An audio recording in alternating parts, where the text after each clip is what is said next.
remind you guys that this whole event has been a collaboration between the Metuchen, Montgomery, Westville, Summit, and our market center in Clifton, New Jersey. So we're very pleased to bring to you Listing Mania in today's panel.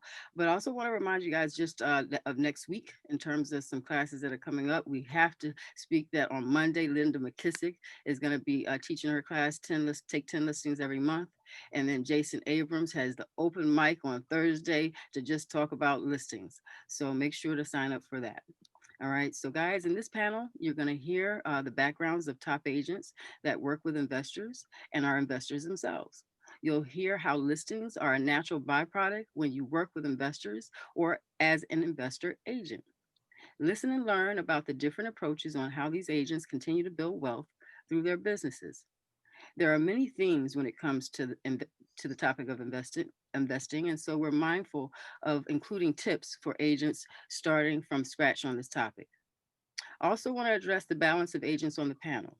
When our offices started planning this listing mania in the panel, the goal was to have at least three of the five offices represented. And as you can see, it ultimately resulted in two offices being represented, which speaks to the opportunity for growth on this topic. We appreciate each of our panelists who bring their own backgrounds to this exciting topic of investments. So thank you for the participating market centers, and we're ready to get started. So I want to pass the mic to David Leung, who's going to introduce himself, and then head on to John. Perfect. So I'm so excited to um, do this listing mania with everyone, and I want to welcome everyone. Um, I myself and my wife, we're the owners of the Clifton Market Center, and we have our own investment company. It's called Results Only, and 18 years I have been in this business as a real estate agent, running teams, flipping and holding properties. Right now, we're doing a lot of investor coaching and mentoring. And one of my favorite jobs is both of them being a husband and a father. So I'm looking forward to really hearing what the panelists have to share with us today. So, but while we're on this topic here, I wanted to introduce John Palumbo from Freedom Mortgage. I've known John for many years now, and I'm really excited to have him here because John truly understands the language of real estate investing from the financing standpoint. He's the branch manager of Freedom Mortgage in Totowa, New Jersey, and he's licensed. His company is licensed in the following states: California, Connecticut, Florida, New Jersey, New York, and Pennsylvania. And he's a mortgage and market expert in the local New Jersey area, and he's a phenomenal father and husband. So, John? Yes, thank you, David. I appreciate the intro. It's really nice to be here with you guys as well.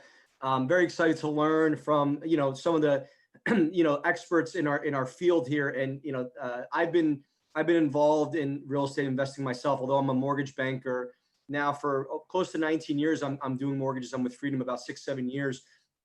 I developed a niche in the investor world. I really took a liking to it, just kind of in the beginning doing deals for investors and seeing the numbers and I'm a math guy, crunch numbers. I look at the profits that they're making, and it really piqued my interest to really learn it.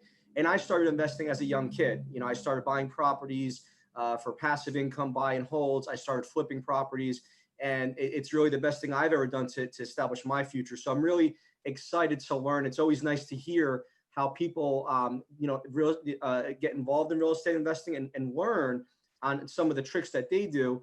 And there's really, the market's so changing right now with everything going on. It's always good to just gain the knowledge that you need.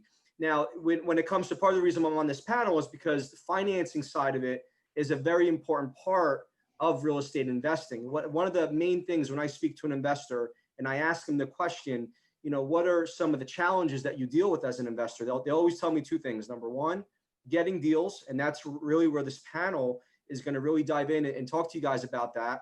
And the other part of it is the financing, how to get financing. And there are three main ways that, real estate investors generally will go with financing. I'll briefly touch on it. You have your hard money lenders that are out there, which is a fast, easy way to get money. You can close on those transactions in 7 to 10 days. Really a great source of money to move quick and close fast. It's expensive, but it's very effective and you get it very quickly, which is good. The second part of that is your private investors that are out there, friends, family, business partners, people that want to invest their money into you and into your projects where they'll get a return back on their investment. And, after you close the deal, you sell it or you keep it, whatever it be. That's another big source of funds.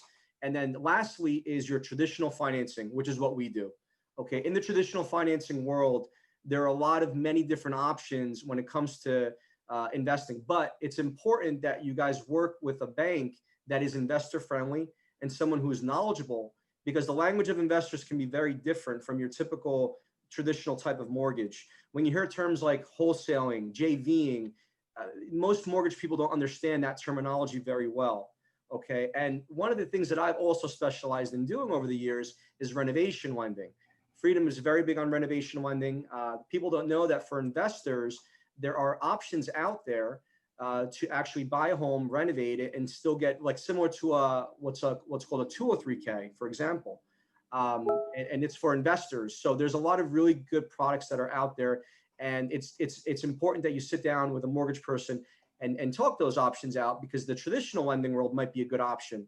Takes longer. There's more paperwork involved. It may take you 30, 45 days to close, but very cheap money and really a good option. So you as a savvy investor have to always understand what it is that's out there so you can best suit your needs. Don't automatically go to hard money or traditional money. You have to know what is the goal, how fast you have to close. Do you qualify for a traditional loan? And leave your options open, and then you can be decide on which is the best way to go. So I'm excited to be here. If you guys have any questions, we're also going to be raffling off. Freedom is going to be giving 5 $100 gift cards that you guys can use towards your marketing. Okay, and we'll be throwing out some questions for you. Okay, and the first people that can answer those questions correctly, we will go ahead and give those prizes too. Okay, so if I may, I'll start with my first question. Okay, if someone can, you guys have access to the chat. Okay, so if you could just put it into the chat here. My first question will be, what is a wholesale deal? Okay, if someone can answer, what is a wholesale deal?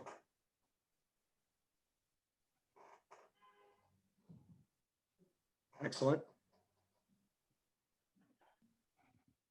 I think we need Jeopardy music at this point. Oh, exactly. A lot of good answers here. Excellent. Okay.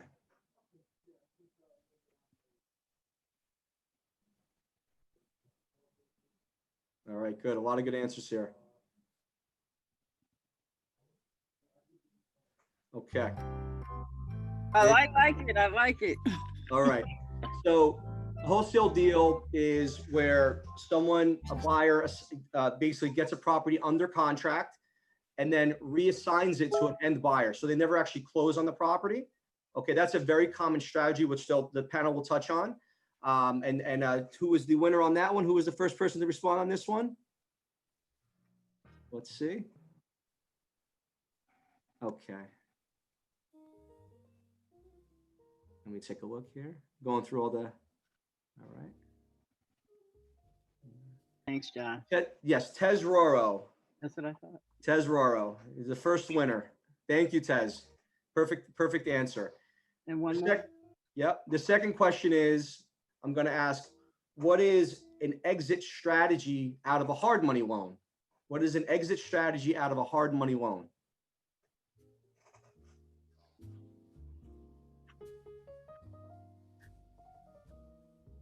Perfect. He's a panelist. Perfect. What, John? Excellent. I love Yeah, it. you guys know your stuff here. Hard money, it's very important when you take a hard money loan. And Freedom doesn't do hard money, but I'm happy to refer you guys to good hard money guys. Again, Freedom's not, it's not, traditional lending isn't always the best option. Hard money may be.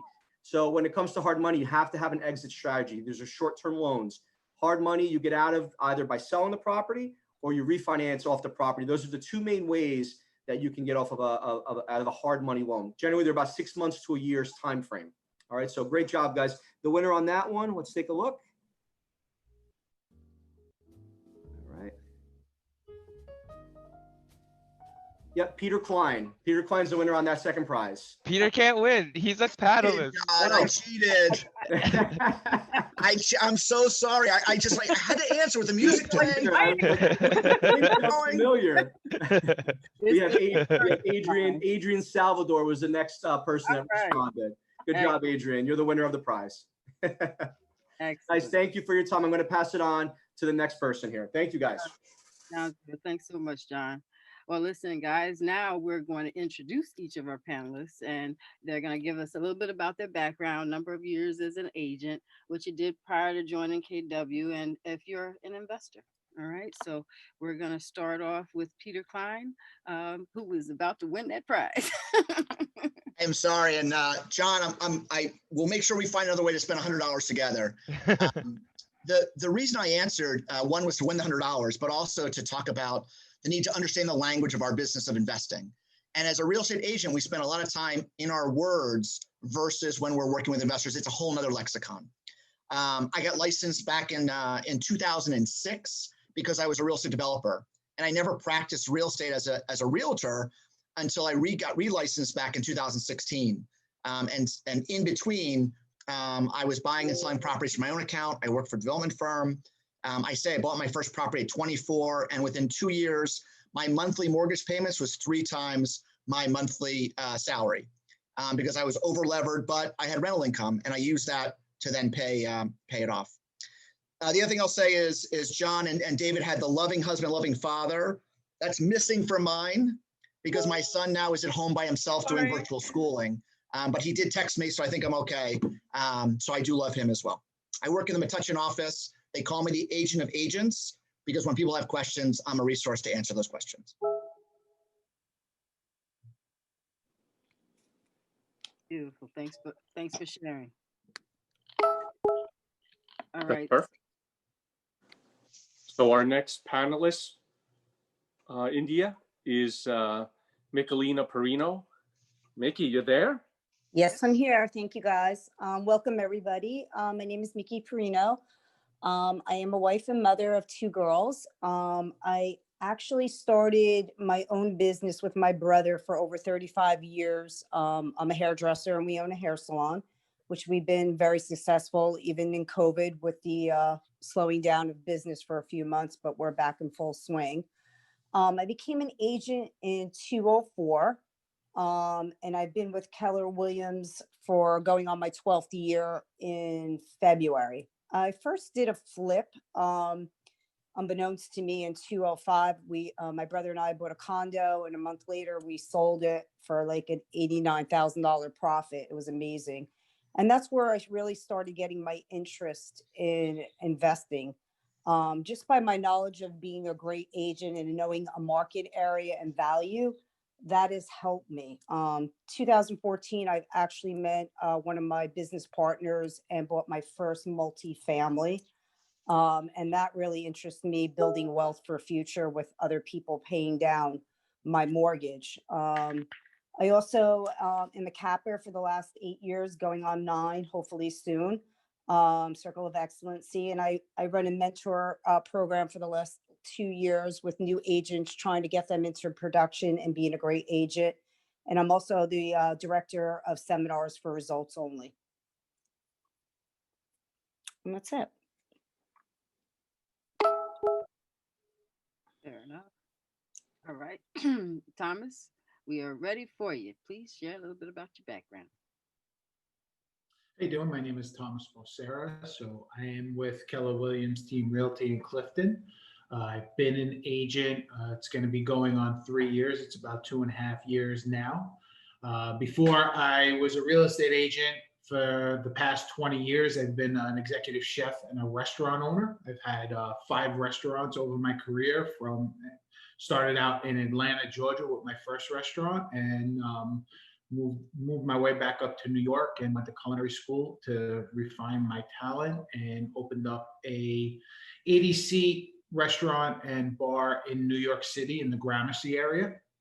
Ran that for a while, and from that restaurant bloomed into a catering company, a fast casual restaurant in New Jersey, and a corporate dining business.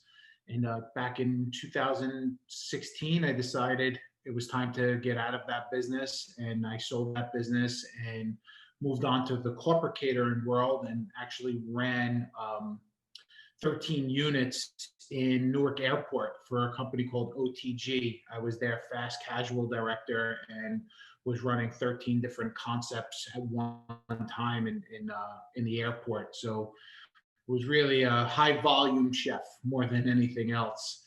And then decided that investing was really for me, and the real estate agent business was for me. I'll talk a little bit later on about some of my past experiences in real estate that got me really interested in it.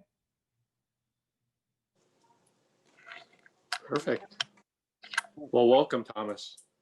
Wonderful, wonderful. Thanks for sharing, everybody. So now it's time for the panel conversation and questions to each of the panelists. So we're going to start off with Peter, and the same question is going to be applicable to everyone, to all of our panelists, but we're going to start with Peter.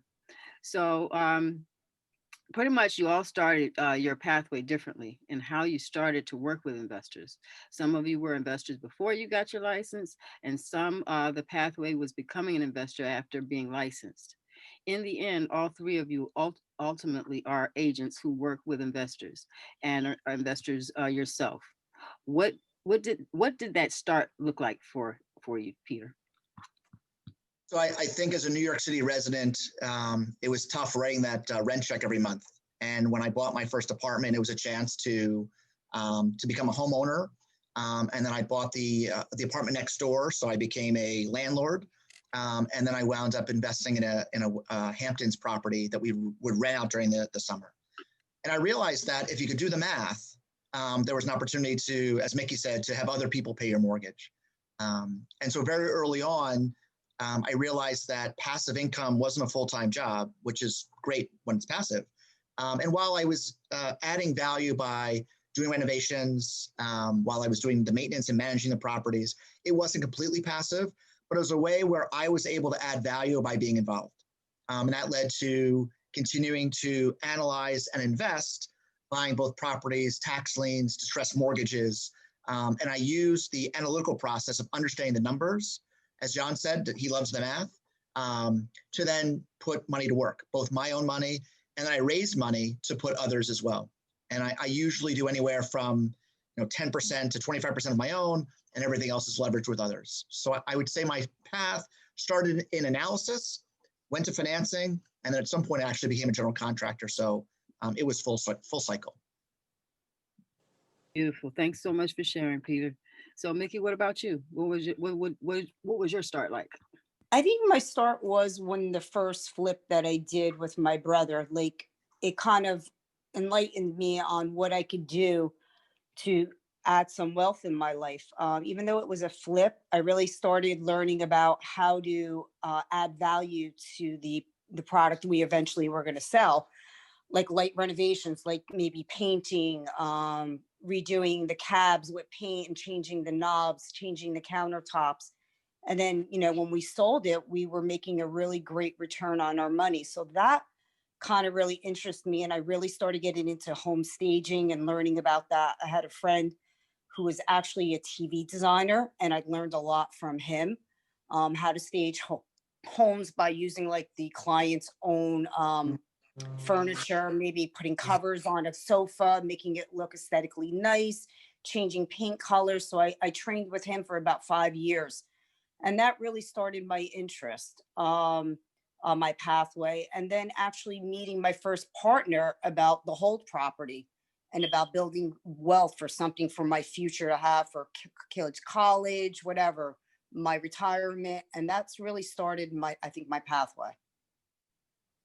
Nice. Thank you for sharing. So, Thank you. all right, Thomas, round it out. Tell us, what was what does your start look like in terms of where you are now? Sure. So I originally started buying a condo for myself when from Atlanta to New York to start my culinary career. I bought this condo.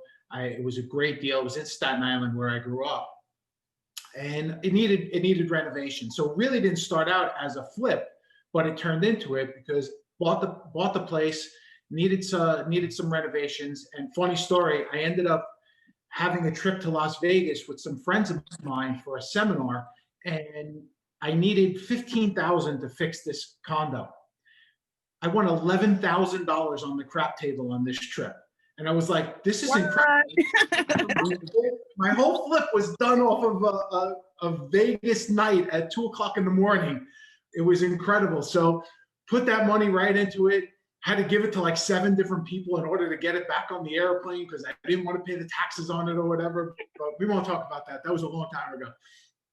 But ended up putting the money into it. And 6 months later, I was just talking to somebody who was a real estate agent, and they were like, let me list it. And I ended up making like $60,000 on this house in 6 months. And I was like, this is incredible, So fast forward a little bit, opened my restaurant, and I always had it in my head. I was like, look how much money we can make on this. And I ended up connecting with a good friend of mine who lived in South Jersey, and we started doing tax sales in South Philly. And we ended up buying a total of 17 properties and 1 post office. I know about and the post office we ended up knocking down and building 6 row homes on it. And the tax sales that we were buying, we were picking them up for like $10,000, $15,000. They were 3 families that we were converting back to single families, and we started flipping those. And we had our problems, some issues with some financing stuff, but I didn't know what I didn't know, and I was just naive to it because I was really new. So overall, it was a good experience. It wasn't as lucrative as I hoped. I ended up selling 6 lots just off to another developer who I watched him because he was a really experienced developer. He ended up putting houses on that property in 4 months. He put up modulars on them. He sold every unit, and then houses were being resold before I was even done with mine. So I was like, now I could see the difference between someone who is very experienced and someone who was just an amateur at this. And I knew, okay, I like this. I need to focus on my restaurant business, but I need to learn. And I didn't have the time then to learn how to do it. So this was back in like 2003 and 4.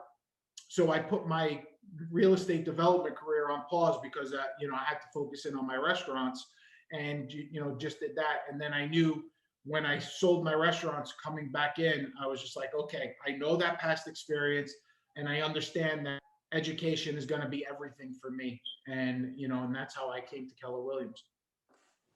Beautiful. Thanks to everybody for sharing. So such unique stories. Everybody has their own story, and there's something to pull out of each one of them. So, David, you got it. Awesome. Yeah. So we got a really powerful question that we're asking our panelists today, and that is, in order for agents to add listings from investors to their productivity, what would you guys say is the top 1 or a couple sources that you guys use in order to add investor listings to your productivity? So, Mickey, why don't you start us off? Okay. That's a great question. Yes. There's many different sources that I would use to get listings. What I like to do is actually leverage listings through other high level agents because I am an investor, right? So I definitely will be their buyer. I talk to agents all day long about, what I'm looking for in my product, what my niche is, how they could help me add to my productivity for the month, because I try to buy at least a few properties per month is my goal. Another way that I look for adding listings is through my vendors, bankruptcy attorneys, divorce attorneys, movers, anybody that's in our line of work, title people that will know if somebody is in a distressed situation or wants to sell. Another great way is mailers, market to people that you are looking to purchase. And then you could actually go see the property. And if it's not going to be something I'm going to buy myself, then I'm an agent. So then I come in as the agent, and then I would list our property as a retail property. So those are some of the few ways that I try to obtain listings. Awesome. Short and sweet. Yeah, thank you. Peter, what about you? I think just like people hire homeowner real estate agents that we know and like, a great way of meeting investors is the network of investor meetings between meetups and other networking events. You can spend almost every weeknight at a different event. It becomes a smaller world when you're geographically focused, but those investors want to get to meet you, the realtor, because we add another set of information to their arsenal. We're providing them the ARVs, we're providing them information about acquisition pricing. We can connect them to the vendor network that we have in terms of lenders and others. So I would say a great resource for meeting the active investors is becoming involved in the network community where they're out and about. And there's always drinks. So it's not a bad way to meet new people. That's awesome. That's awesome. Are you doing it online? And were you doing it in person before? I was doing it in person before. The online world has taken over the Zoom calls. It's not nearly as productive for meeting new people, but eventually I hope we're going to get out of our homes and offices to get back to the bars and the restaurants. But it's also finding those folks in the Zoom calls and then reaching out. Someone said they had a new flip in Totowa. Send them a note and send them some recent sales. Most investors want data. That's our business as an investor. And as a real estate agent, we have data they don't have. So I find it helpful to continue to communicate with, have you seen this one that just sold around your current project? Are you looking for more projects in that same town? And by sending them data, I am now becoming a resource for them to grow their business. I love that. The investing world is, that is, as an agent, you have the resources that a lot of them don't have the access to, and it's very high value what you just told us. I try. The other thing is it's an ongoing relationship. Listings usually come from investors if you help them find the deal. And so while this is about a listing mania, how to find listings, it's also about helping those investors find their next project.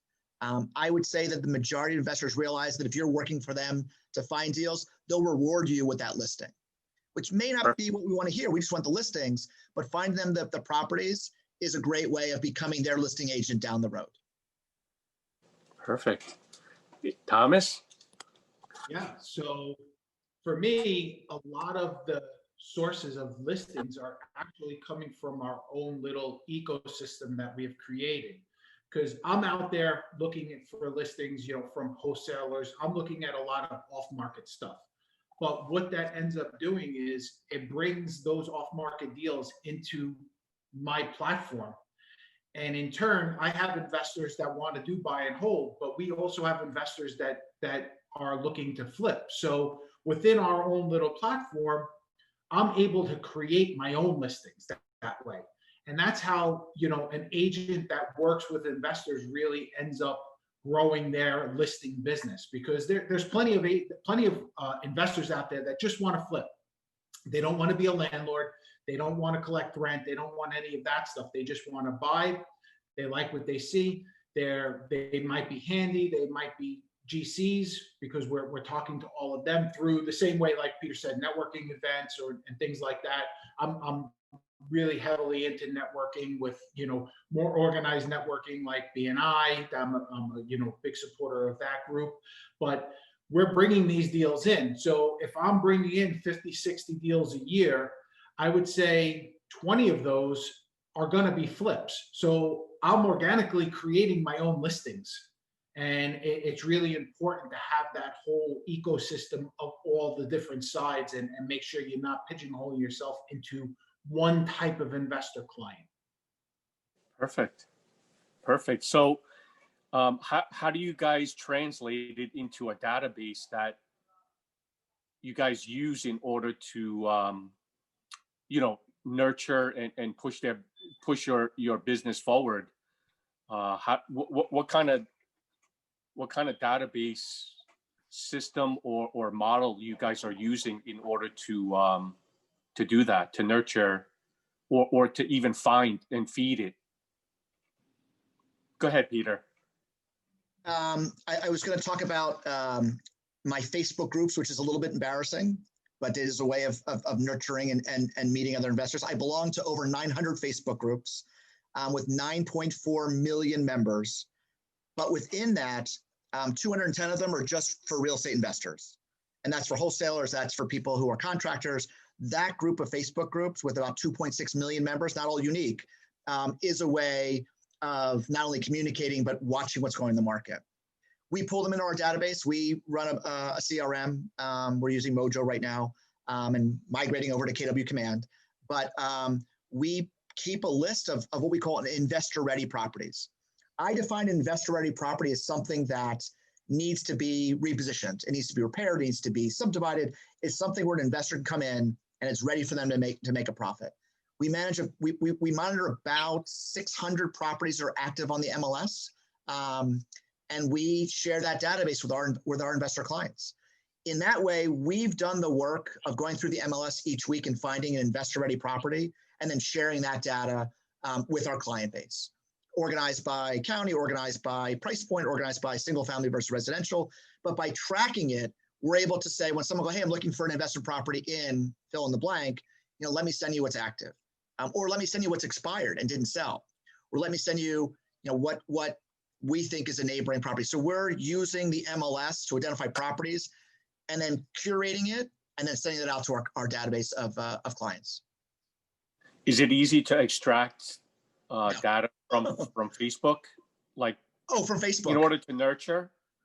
So it's the old adage of garbage in, garbage out. I think if you're just putting up posts that don't have value, you're not going to get much back. We try to make sure that we're putting posts of value. If it's numbers on a flip showing the before and after pictures, if it's showing what a trend is in a market, investors want to know where the trends are on the regular homeowner properties because they're going to buy, fix, and resell. So they want to know where the current market is as well.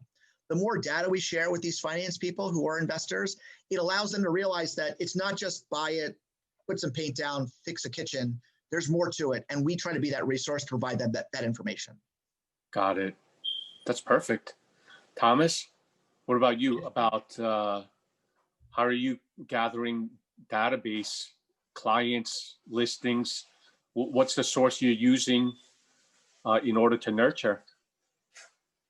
So we're putting things in the CRM. We use Command. Being Keller Williams agent, it's a lot easier just to use Command because it's a great resource. But a lot of what we're doing on a daily basis is basically underwriting deals that we're finding on social media constantly because a lot of the novice wholesalers, because there's a lot of them out there, because they're learning that they're part of these neighborhoods that we're investing in, and they're finding deals just from friends and family, but they don't actually know how to analyze the deal. They don't know how to price structure the deal. So when you're going through social media, which is probably right now one of the most powerful tools for investors, you'll take those properties in and you have to do the underwriting on it because most of the time the deals don't work. They're putting it out there. They're talking to the homeowner, and the homeowner is telling them what they want, and that's what they're trying to sell for and add their $10,000, $20,000, $30,000 on top of it.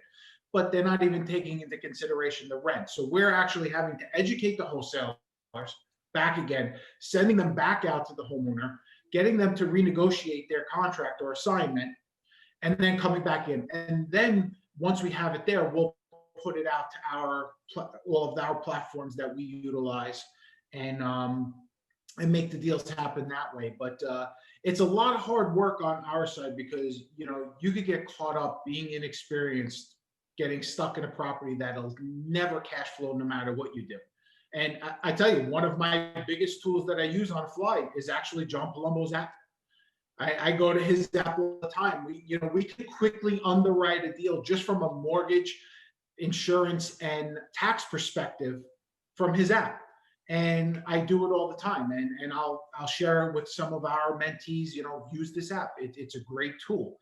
But if you understand just the basics of the deal, you're going to be able to educate the wholesalers or the young wholesalers out there. Because trust me, there's plenty of very, very savvy wholesalers that really know their business. And your deals move very smooth. We have a couple of them that we work with now that the deal comes in, they know my criteria, they know my numbers, they show me the deal, we'll almost immediately put it under contract, and we know the deal is going to run smooth. And then there's other ones that we really have to hold their hand and get and work them through it. Perfect. Mickey, so what about you?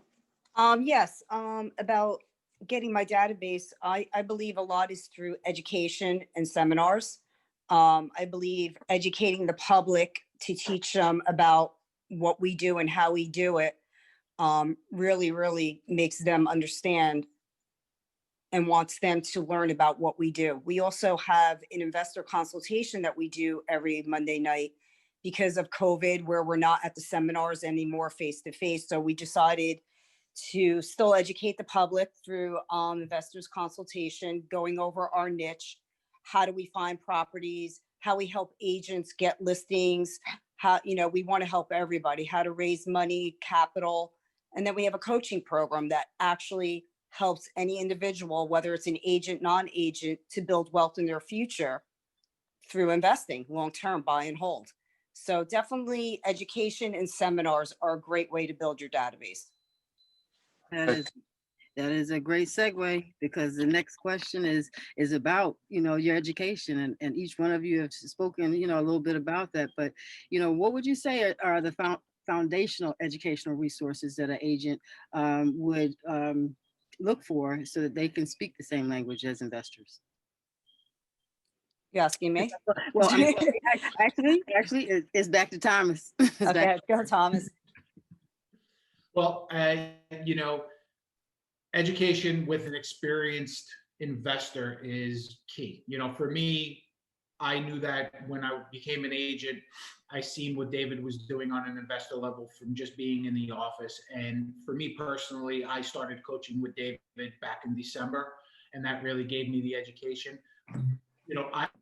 I learned that I wanted to do this business first and foremost from the book Rich Dad Poor Dad.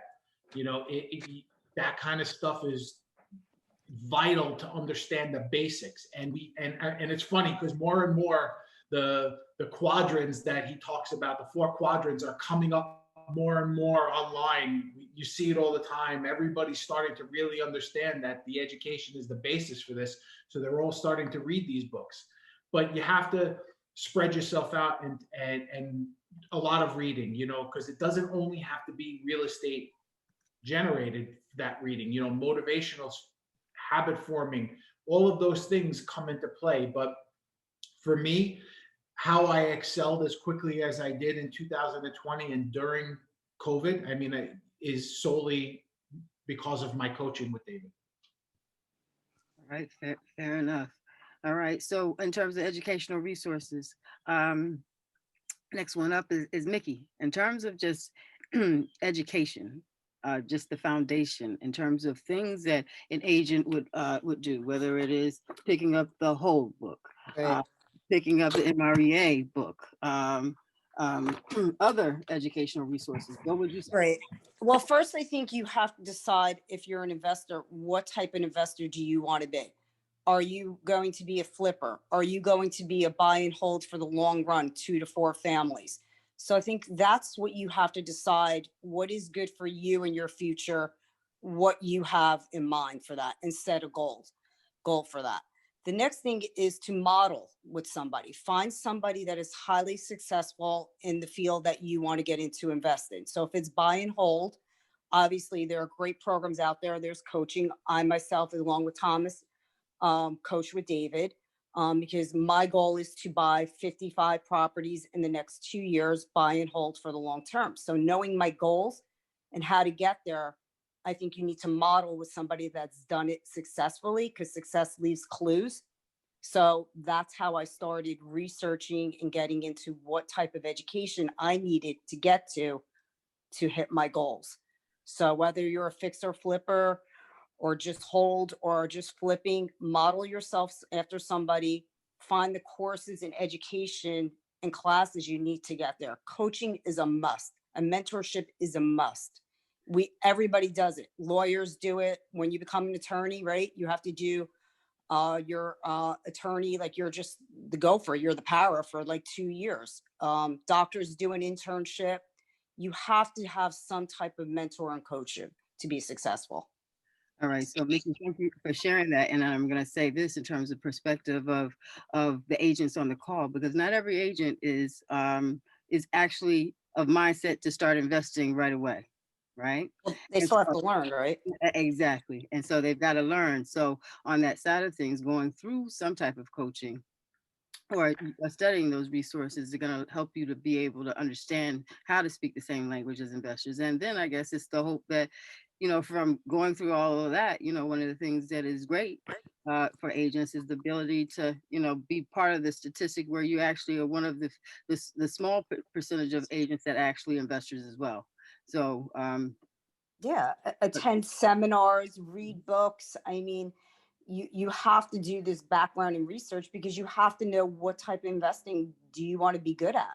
Like, exactly. you're not going to be a flipper plus, I mean, you do diversify and do both, but to be somebody highly successful, you do one niche and you do it really well.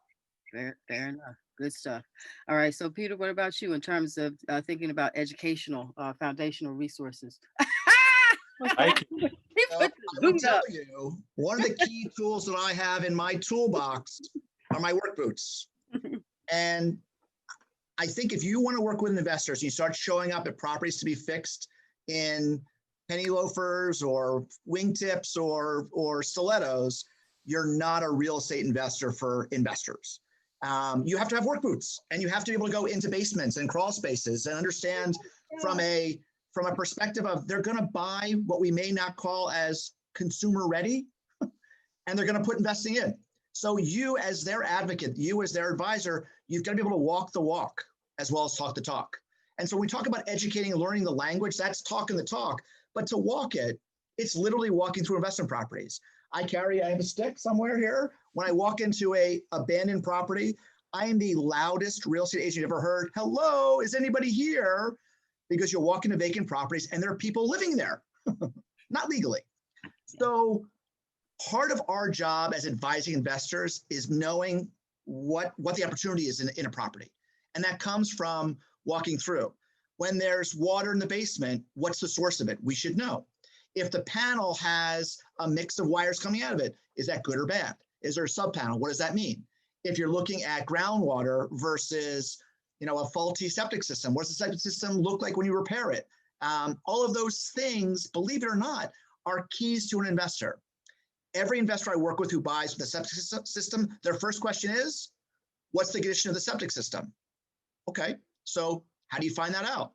My next call is to the Department of Health, where you say, when was the last time this septic system was serviced?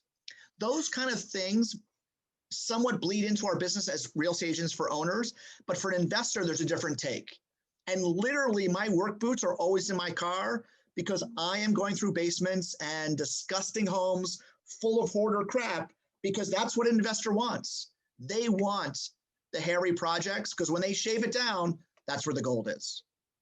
Nice, fair enough. You made me laugh, because in my past life, I showed up with a pink suit on and heels, and I only did that once, and I learned I have to adapt to the environment so that you actually have credibility. It's funny, India. We assume that a real estate agent looks like someone in a very professional looking outfit, and I always show up in work boots and jeans, because advising a client, I want to know everything wrong, because that's how we market the property.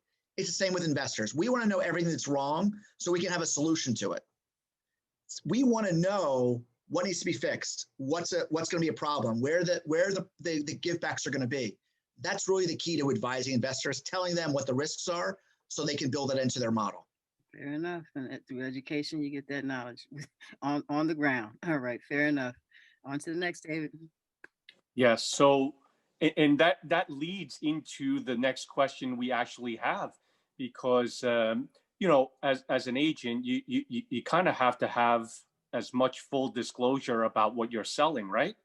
Because if you don't know, how are you going to fully disclose to potential clients the product or the properties you guys are working on?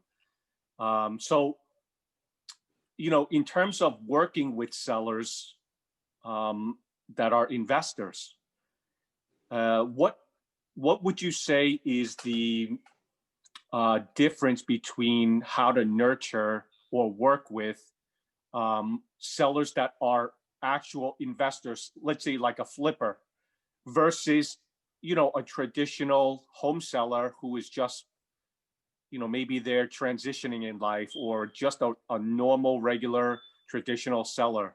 What would you guys say is the difference for you in terms of the way you nurture and build your relationships? So, Mickey, why don't you go ahead? For me, like, just thinking about the type of investors I work with, I usually have two types of clientels. I call them customer type 1 and customer type 2. The customer type 1 are the people that have never bought anything. They're kind of like a first time home buyer, and they're looking to get into their first investment product. Usually a buy and hold multifamily 2 to 4. I always go over what their goals are. I treat them as pretty much as I would leading and guiding them and explaining the process of a first time buyer. What could happen? What are things that are going to need repaired in a property? What would be your rents? Because having a background in a realtor, I know all these things. The ARV, what is the value? What is your net cash flow every month? What are your expenses? How to save for expensive? Are you going to property manage it? So it's a lot more time invested with somebody that's starting new. They might buy 3 to 4, 5 in their lifetime, and they're good. And then my other person is my actual investor. So he's a little bit more aggressive. He only cares about either if he's going to hold it or flip it, what is his return, what money I'm going to make him, how to get in and out of this deal super quick, because time is money. If they're a flipper, you got to remember they got holding expenses. If they're adding on levels, they got permits, or, you know, time is money for them. So we need to really understand how we're going to get things done in a very timely manner, hiring the right people to help them through attorneys, through vendors, title people, people that live in our world, that understand that time is their money, and we need to get them in and out of this deal ASAP so they can make a great return on their money. Perfect. So you provide value up front before they actually become the seller. Yes. Yeah. Peter, what about you? I think someone in the chat asked a question. You know, most investors don't work with only one agent, and that's true. You know, we're not married unless we are married to them. We're not married to our clients, and I think when we take offense at the fact that they're talking to multiple agents, we're going to lose them. We're only as valuable as the information we provide, and so that nurturing that Mickey talked about is providing them information. And it's not, I hate to say it, recipes and birthday reminders and such. It's market trends. It's discounts from vendors that are out there. It's how to better finance deals. I talked to someone the other day that's invested in 2 different properties, and he's looking to double that. And he's talking about the cost of money, and the carrying cost of properties becomes a huge impediment for a lot of investors. You know, 14% money can be hard. Well, once you get to a certain size, you can then have a portfolio. You can then start to borrow against a portfolio of income producing properties. He's like, what do you mean? And explaining that the process of marrying a lender, or at least dating them, allows you to borrow against not one, but multiple properties at a lower rate. You're now an institutional investor type, where they can say, well, they've got 6 properties. We can now bundle that and make one loan against them. He was shocked. And then what I want to do is connect him to the right lender partner, someone like Freedom Mortgage or others that can then say, we'll work with you not for one deal, but for a series of deals. Our connections is how we best nurture. Connect them to information, to data, to resources. That's how you're going to keep the relationship strong.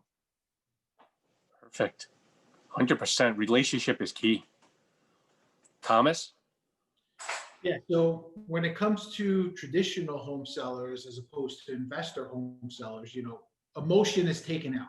When you have a traditional home seller, it's all emotional. This is the home that they raise their family in. This is the home that, every big, huge life event happens. So it's all emotional. We have to go in with a different hat on. We have to walk through the house and show them exactly what they need, show them what they need to do to their house. When it comes to our investors, it's all about the money. It's very cut and dry. You show them a return, you show them what they need to see. There is no emotion in there. It's business. When you have to separate the two, you have to understand that if you're going to transition over to an investor agent, it's different. Take the emotion out. Make sure you're very clear about what they're going to make on the deal, and make sure your numbers are really right on. Because you don't want to start giving them these illusions of a deal that they're going to make $100,000 on, when really they're only going to make $50,000, and that's the reality. And I like to be very clear and honest with both sides. Don't get me wrong. Even though there is an emotional side, you have to be very clear with that traditional home seller that you could want what you want because of emotion, but you're not going to get that number. The market doesn't dictate it. It's the same thing on that side, but it's the delivery to the investor seller as opposed to the traditional seller that is going to win you the listing or win you the business from the investor. Perfect. I like that. So India? So guys, we all know that not all deals that are sold are found in the MLS. So as an agent, how do you find deals that are for investors that are not in the MLS? How do you, in terms of studying the market? I know we've talked about a couple of things in terms of studying the market, but how do you find deals that are not in the MLS? And so, and we start with Mickey. One way you could do it, if you already, like myself, I already am an investor, and I usually buy to hold for the long run. But there are times when, like right now, the market is soaring and I'm selling inventory. So I would definitely call one of my investors and let them know that, there's a property not even on the MLS, and I would give them the information, the specs, what it generates, the ARV, all, very transparent with everything. And, we have a buyer pool. So that's how basically I would get inventory that's really not on the market yet, just through my own properties. Mm-hmm. So in other words, you got that comes from a place of building it and having it. Yeah, my own portfolio. Exactly. Exactly. So, and that's part of like what we do as a group. We have properties. There's things you're going to sell. There are things that you're going to hold. If it makes sense for you to start liquidating some of your inventory because the market is crazy right now. They're short of inventory and we already have the buyers. Exactly. All right. Fair enough. Well, thank you, Mickey. So Thomas, I'm going to ask you the same question in terms of finding deals that are not in the MLS. And Mickey just brought up a point of, okay, well, there are properties that are out there that, I know about that I'm able to share. Kind of like, how does that happen? For me, it's social media. I'm finding most of my inventory through social media platforms, through Facebook groups, things like that. And, just connecting with wholesalers on every level, whether they're, novice or experienced. I need to connect with all of them. And, things like this, investor calls and whatnot, it's all about your networking. Most investor deals aren't on the MLS, or most investor deals that are really solid deals that you're going to make, good money on won't be on there. So we definitely have to find other means, but I would say my best source is social media. Fair enough. Thank you for sharing. And Peter, what about you? There he goes with them props. Got it. You know what? It's actually driving. It's out in the market and seeing opportunities. The houses that are in disrepair, the houses that look like they're in need of someone to come and fix them up. It's literally pounding the pavement and seeing a property that says that's looks like a key property that an investor could come and make money. I drive the same way to work, and then every so often I switch it up because I want to see a different path. And I watch properties. You know, why is that listing gone? And now the grass isn't mowed. And is that in probate, or is that something that's in foreclosure? It's managing my time by finding deals that aren't on the MLS. There's no for sale sign. So, okay, why? Why is that property in its current condition? To then see if you can't get under control to list it or to pass it to an investor. Fair enough. So I'm going to say, I'm just curious on this one. Kind of like an example would be maybe going through the RPR, the Realtors Property Resource, looking at the spreading out of what that map looks like in terms of distressed properties. Do any of you guys, I mean, some agents know about, and I know this wasn't part of the questions, but it's tied to kind of like what we were talking about, that some folks, will write letters because as you described, you kind of like you drive around and you see properties. Well, are any of you guys writing letters to anyone that said, I can see that, your house, obviously you might be, looking to possibly sell, in the future. Do any of you guys try to approach it from that perspective? The driving for dollars. The next step is to connect to them, and that's the mailer you talked about. Mm-hmm. I got a call from a property owner 2 years after I sent the letter. They had gotten it. It was a distressed property that was somewhat tied up in court. When it finally cleared, they called me. I didn't get the deal, but I got the call back from my letter, and you just don't know. Most of the strategies that we're taught to nurture homeowners, home buyers and sellers, we apply to investors just with a little different twist. And I think too often we forget that it's, using my football analogy of blocking and tackling, it's the basics of connecting, providing information, following up, no different than when we're looking for listings from homeowners. We do that with investors, but just with a little different twist.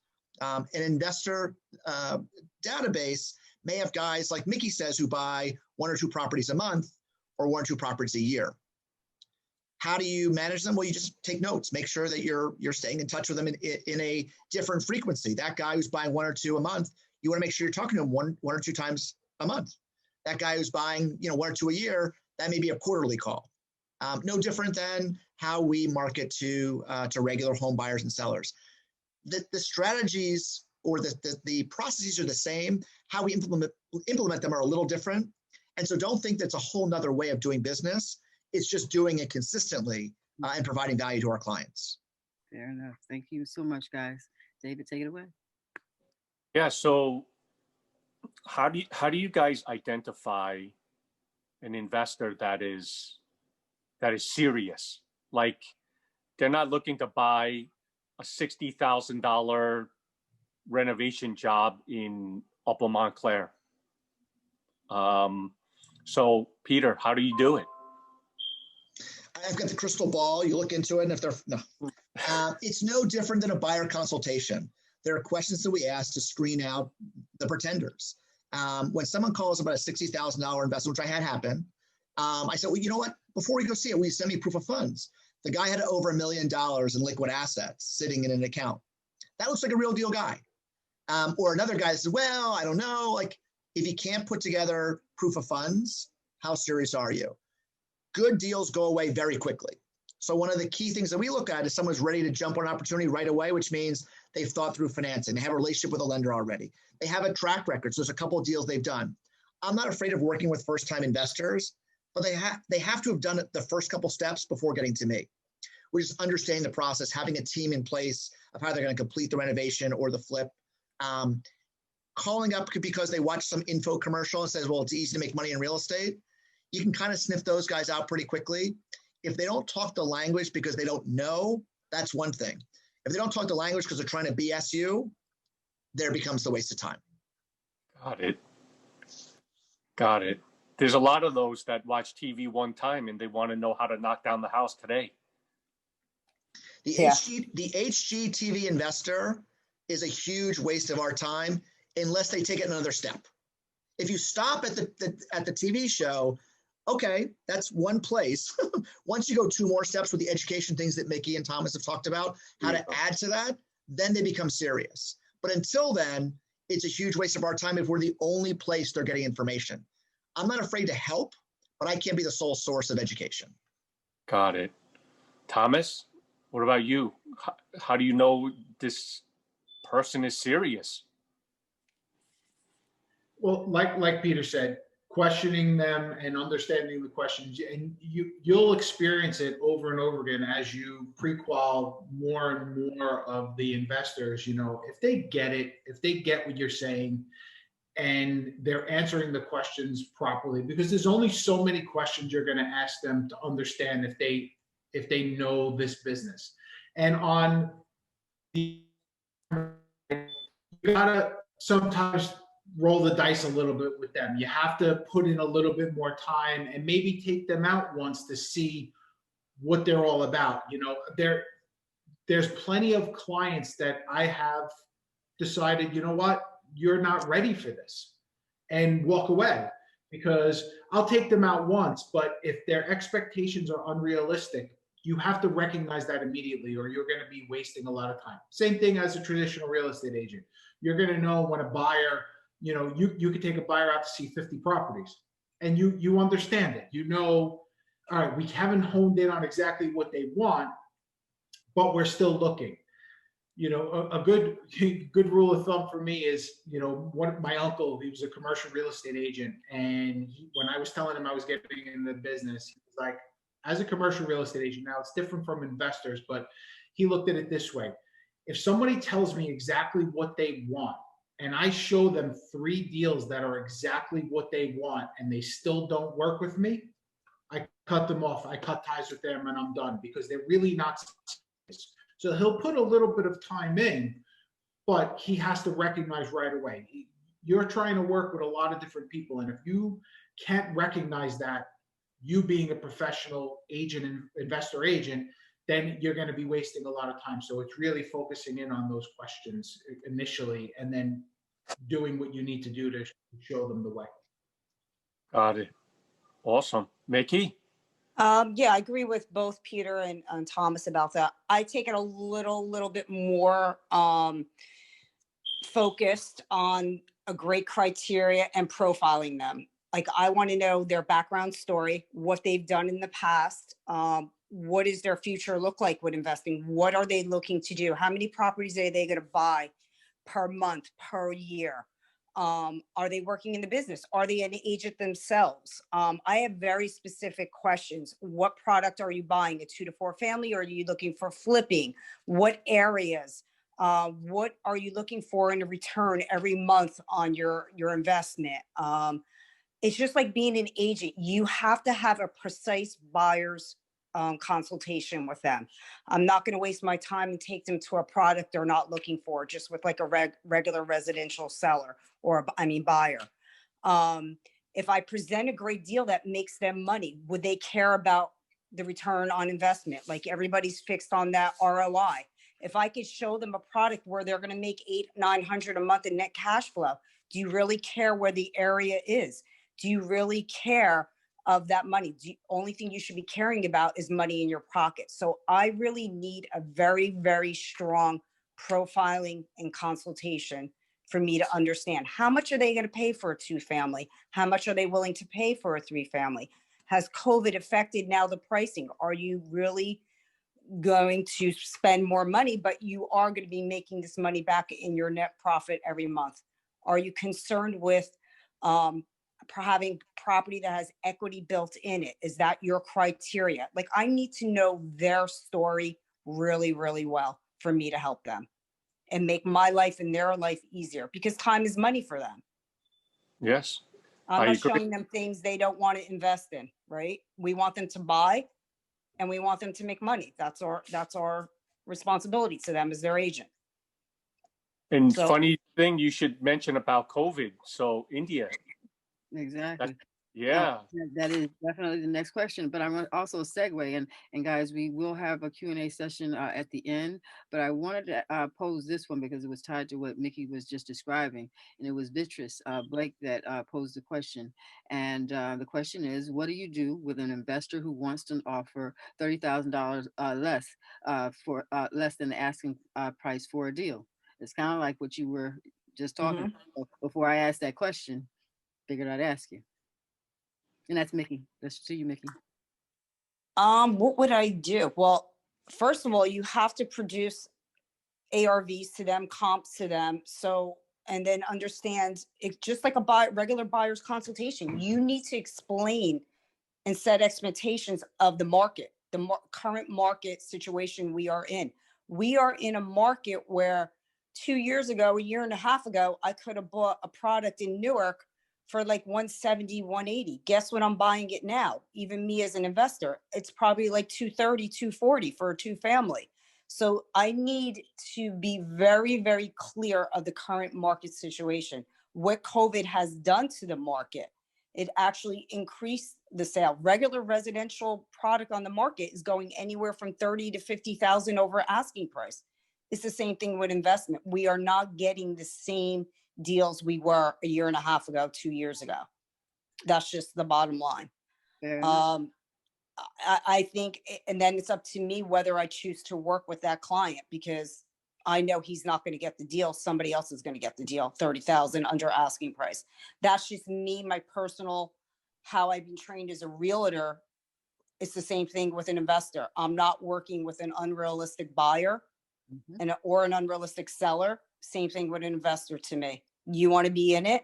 If you're making money, if I could show you how to make money and put money in your pocket every single month, 600, 800 per month, do you really care what the purchase price is? As an investor, you shouldn't. Exactly. So that's how I probably would answer that. Fair enough. And so I'm going to say, you within the answer, within how you answered that question, you actually answered the question that is next. All right. So that I'm sorry. no, that's good, because it just was a good segue. All right. So I'm going to go to Peter, and the question is, how does the current economic situation with COVID and unemployment impact investors? Where's the crystal ball? I think that as an investor, as Mickey's saying, it's about the dollars and cents. And if I'm going to make $600 in rent clear in free cash flow, is a deal worth doing. The challenge is, what's the market going to look like in 4 to 6 months after someone buys, fixes, and gets ready to sell or lease it at the end? And so the timeline of buying today and living there for 10 years is very different than someone's going to buy today and try to sell it or lease it up in 4 to 6 months. I was on a call with an investor talking about the market, and I don't know what's going to happen November 3rd. I don't think any of us have a crystal ball for that. But I think both candidates on the national level have not said we're against home ownership. So in a way, regardless of who the president is, we have a upcoming government in DC that's still supporting home ownership. So as an investor, that's reassuring. The other thing we've had happen is the Fed has said we're not going to change interest rates. So that sub 3% mortgage, and John can talk to this better than I can, that sub 3% mortgage is another stabilizer in the housing market. Unemployment was influenced by the stimulus package, which was providing people more money to stay at home than go to work. So if we put another stimulus in place where people are getting checks and we're keeping people out of the market because now they don't work, they can stay home and make more money, what does that do to the housing market? The short answer is, it depends. If you've got an investor with a 3 to 5 year timeline where they want to have a stabilized product generating free cash flow, they shouldn't care, because whatever they spend today, they can amortize that over the life of the investment. If you've got an investor who's going to put money to work today and need to have an exit strategy by March 1st, or he's going to lose money, maybe it's time to wait. A lot of smart money is betting the market's going to take a dip, which means housing prices with foreclosures and otherwise is going to make housing cheaper to buy in 6 months than today. We've got the whole issue with the I call it punting of your mortgage, with people that have delayed paying their mortgage and putting it at the end, and I'm blanking on the name of the the term they use, forbearance. So what's going to happen when the forbearance period ends come year end for those folks that have not been paying their mortgage for 6 months? Right now, I'm asking more questions. You asked me a question, I gave you 10 questions back because we don't know. Our investor clients take financial risk. They bet on themselves. And right now, there are so many unknowns, it's hard. And we find a lot of guys are sort of waiting unless it's a longer term play. Because if you buy today, tell me where the market's going to be March 1st. I don't know. I don't know. And I think very few people do. If they do, bet against them because it's too hard to guess. And I think from our perspective, it's nurturing the relationships, understanding what the squeeze points are. Do you have to get your money out in 6 months or can you wait for 6 years? You know, if you're borrowing hard money at 14%, that doesn't have an extension after a year, what happens if you go to 13 months versus 12? That bankrupts a lot of guys. If you don't have enough cash in the bank to do the first draw, to advance the first draw for reimbursement, how does that impact you? There are a lot of financial considerations that investors take that we as realtors to homeowners don't even think about. And that becomes the key, understanding how financially an investor thinks differently than a homeowner. Fair enough. Well said. And Thomas, round it out.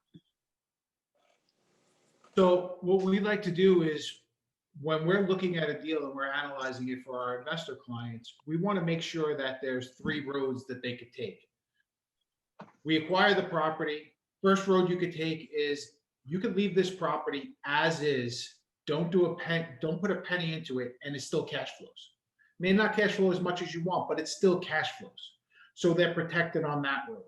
The second road is we're utilizing the hard money, we're doing the renovation, and then we know because of the quality of the investor, he's going to be able to cash out, refi, and cash flow again because he's a buy and hold. And he's going to be able to cash flow his true numbers of why we made this investment to begin with. And that could be 6 months from now. The third road is tomorrow they can flip this house for a profit and know that we could still sell it because the price that we're acquiring it is that good of a deal that we make sure that they can do that. Maybe they're not going to make a lot of money, but they'll make something. So when you have those 3 roads in front of you, I'm not going to say anything will bulletproof a deal because, like you said, we don't have a crystal ball. We don't know what's going to happen in November. We don't know what's going to happen with the market.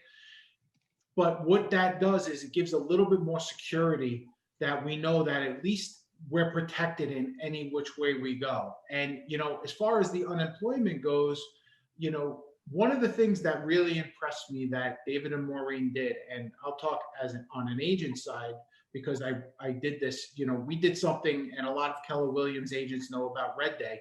But one of the things that we did was we put food packages together for people in our area. But a lot of the people in the area were actually David and Maureen's tenants. And one of the things that David told us right when COVID hit was he was on the phone daily with his tenants, checking on them. And it showed the type of landlord that he is. And it really stuck with me that no matter what, we understand that people go through troubles and we know unemployment, this and that, and we did get the stimulus package and all of those things.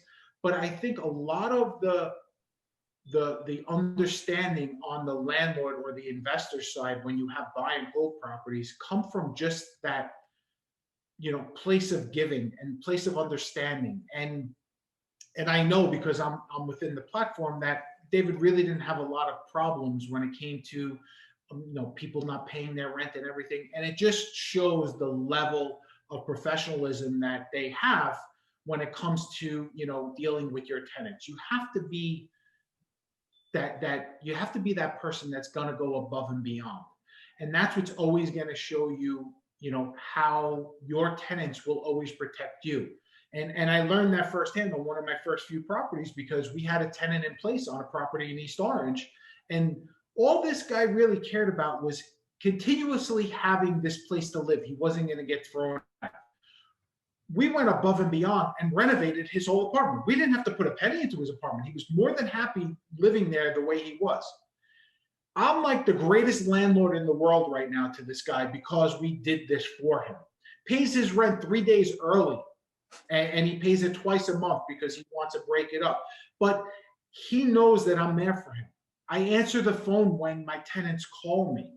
All of those things go a long way when you're talking about investments, and you have to take those steps because you got to operate yourself as a landlord, as an investor, and then in the same working with your clients and your investors. Like during this call, I'm getting text messages from some of my investors. I'm not ignoring them. I'm texting them, telling them I can't talk right now, but we have to make sure that we take those steps to go above and beyond. It's the only way we're going to get through this pandemic, because this is an extreme situation. We don't know how long it's going to last, but it is an opportunity. There's a very, very big opportunity right now. You know, a lot of people turn around and say, oh, 2008 was an opportunity. There was a lot of mishaps that happened, you know, in 2008 that brought the housing market down. And I'm sure John could talk more to this. But the great part about what's happening right now, and it's not great in any stretch of the imagination, but banks, you know, and sometimes it could be very frustrating for us. John knows, me and John had a deal together that was very frustrating, but they're protecting themselves so much that these things don't happen. Like what happened in 2008, we'll so this is a really, really great opportunity for investors to jump on board and get involved, you know, because you never want to, you know, have a pandemic of this proportion, you know, to have you be able to make a lot of money, but you have to recognize opportunities. I mean, there are people that even after 9/11 recognized opportunities and capitalized on it just because it's their business. So we're looking at it in all different perspectives. So by no stretch of imagination am I saying this is a you know, a good thing for us, but we have to recognize it's our business, and we have to, you know, be able to capitalize on our business and do what's right for our investors. All right, so thank you for sharing that. And I'm going to say, in the interest of time, I want David is going to ask the last question, and then we're going to open it up for a Q&A because we still have a raffle. And I'm going to say this question also is John Palumbo was included in the rotation. All right. Yeah. So this is, I think you guys mentioned it earlier, but I just want to ask again because of the importance of it. And for you and in what you do with your clients and your database, John, lead us off. How important is knowing your numbers for your clients, whether they're a buyer, investor, or whether they're an investor as a seller? Like, how important is the numbers for them in making decisions in their business? Yeah, when a seller works with an agent or a buyer comes to you, they rely on you, right? They come to you for your expertise. And one of the things you really have to understand as an investor are the numbers. You know, is this in fact a good deal? And that's when it really comes into understanding the financing. So I did post the calculator there that Thomas mentioned. That's a very helpful tool. And just even an agent that doesn't have a whole lot of experience, we always ask the agents and say, hey, look, when you have an investor, when it comes to the numbers, refer them to someone, have a good network of people that you can work with and rely on who will steer that client the right direction. Go over those numbers with them. But at a very minimum, you as an agent should know the basics. Understand what a mortgage payment may be. Use the calculator, calculate your principal, interest, taxes, insurance. Understand how hard money works, where they're only paying interest only, you know, based on maybe 9, 10, 12% interest rates.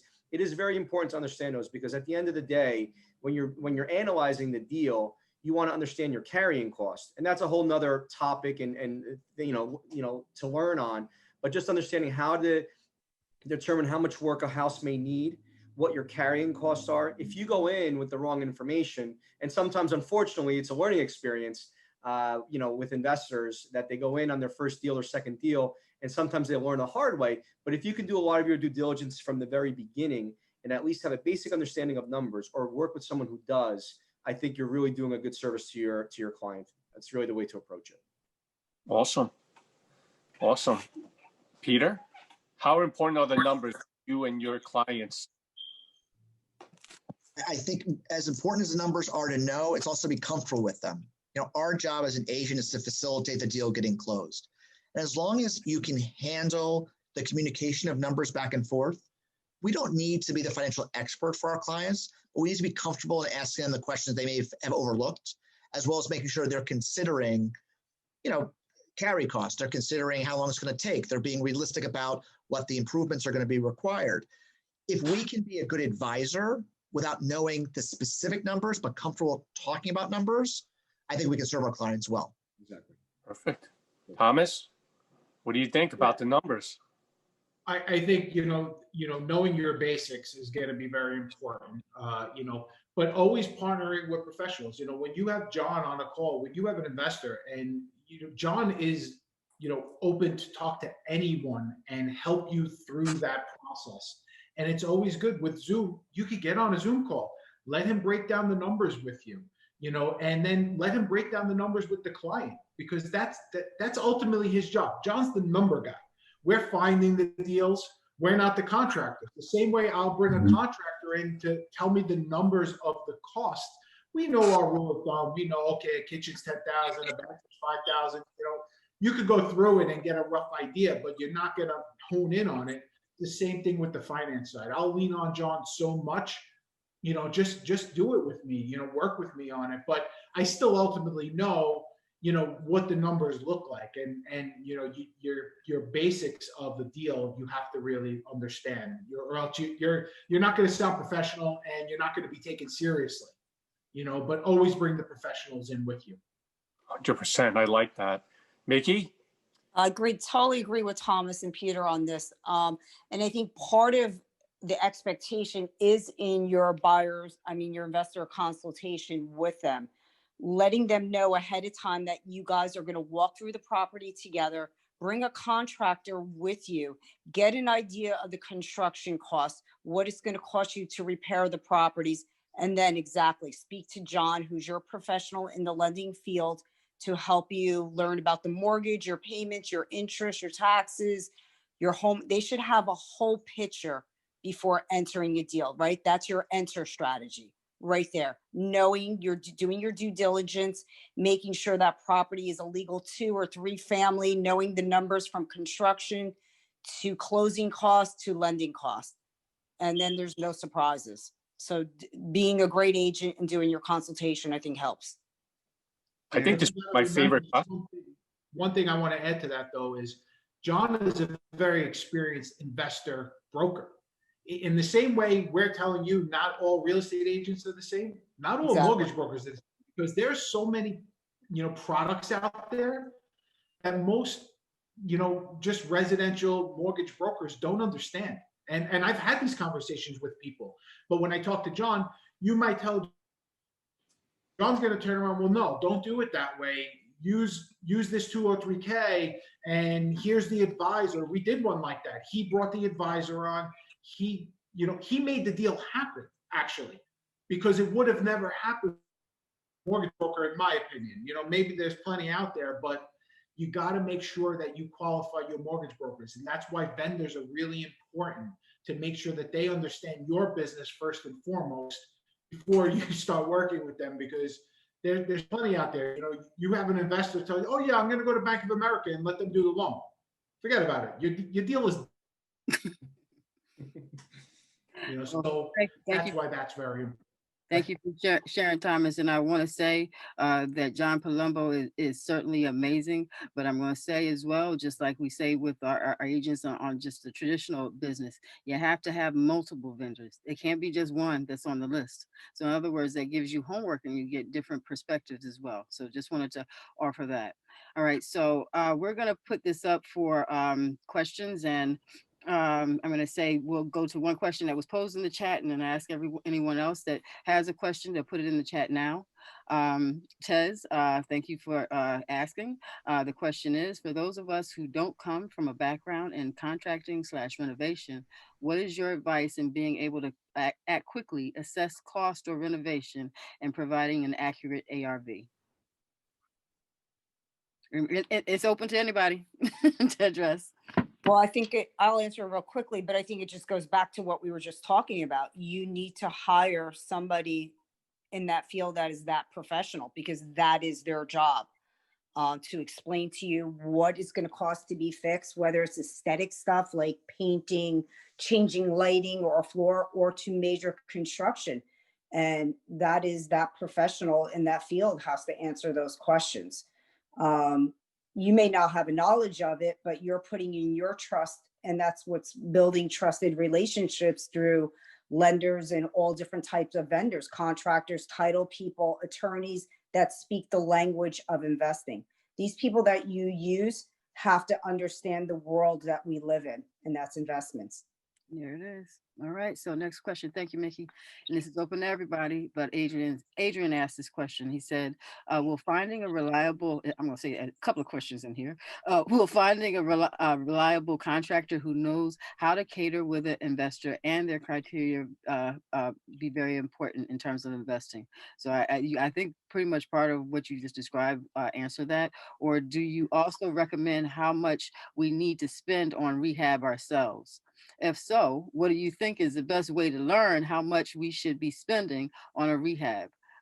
Should we call multiple contractors and check on how much they're charging per square foot for flooring, painting, etc.?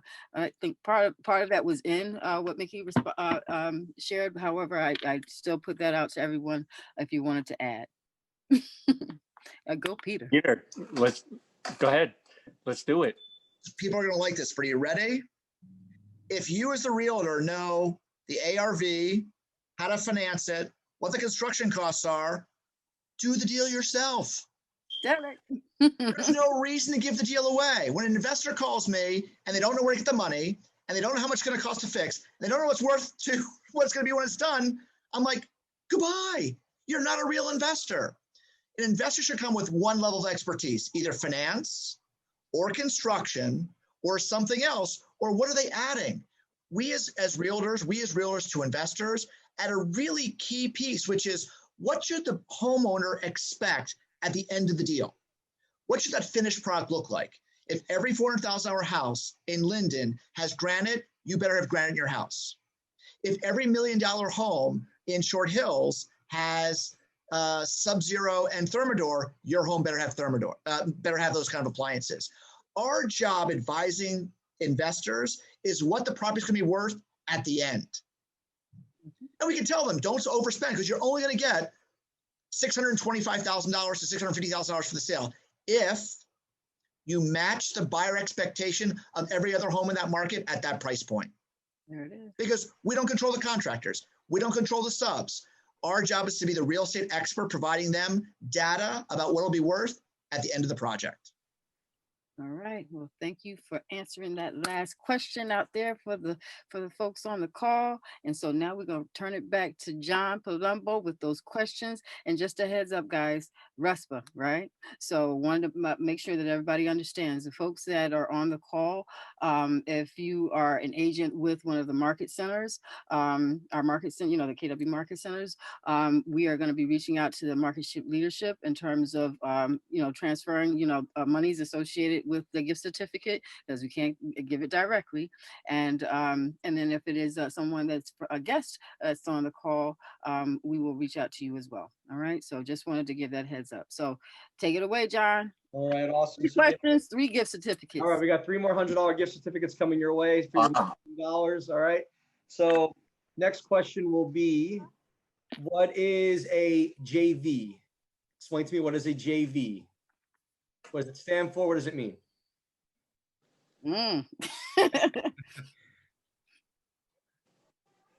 Okay. Awesome. And I'm going to say this to you. We didn't say this on the front side, but I will say that it is one winner per gift certificate. Just want to put that out there. All right. Thank you, guys. So, you guys know your stuff there. So JV is a joint venture where you're partnering with someone else on a deal where you guys are combining your resources, okay, and bringing in your funds to get a deal done. Let's see who was the first person that answered on that. Let's see. Looks like it was Tez. I thought, and I was gonna say, was Tez a winner before? Yeah. That's what I thought. So you got to pick the next name. And Tez, I appreciate that sharpness. You fast at the trigger. Yeah. And we got The next one was, hold on, let's go back to the chat here. Adrian, again. Oh, you guys are quick. Adrian also was a winner in the last one. All right. All right, so let's move on to the good job, Adrian. You guys are quick. Anthony got the next one. Anthony Gopal, congratulations. All right. Fair enough. Put that down. Mhm. All right, guys, next question. I mentioned this in the beginning. Tell me the main three types of financing that are out there for investors. And I'm going to say Nyla said she was after. Guys, we are going to look back at the sequence of responses in the chat to make sure that we're fair and we got it. Just to share that with everyone. Okay, we want to make sure that we get it right. I know it's hard, John. Look at all those responses. Okay. So Sorry, no, Nyla. I'm sorry about that. Okay. no worries. It's No moving worries. so quick, I can't even tell. Okay. Exactly. Everybody wants to respond, so that's a good thing. We can all use marketing dollars, and I hope that each of the KW agents that is assigned, guys, this is really for you to use this for marketing dollars for command. Get to learn it. Do those ads. All right, we got Adrian up there again. Adrian was already a winner, so move on to Deep. Yep, Deep would be the next one. Yep, you got private, hard money, regular, meaning conventional. So Deep, congratulations. Those are your three types of financing out there, guys: the hard money, private money, and again, as a smart investor, look at all three options. You know, see what's best for you, and use whatever you have available to you. Okay. All right. The last question, I mentioned this also in the beginning. What are the two main challenges that investors may face? What are the two main challenges that investors may face that they'll share with you?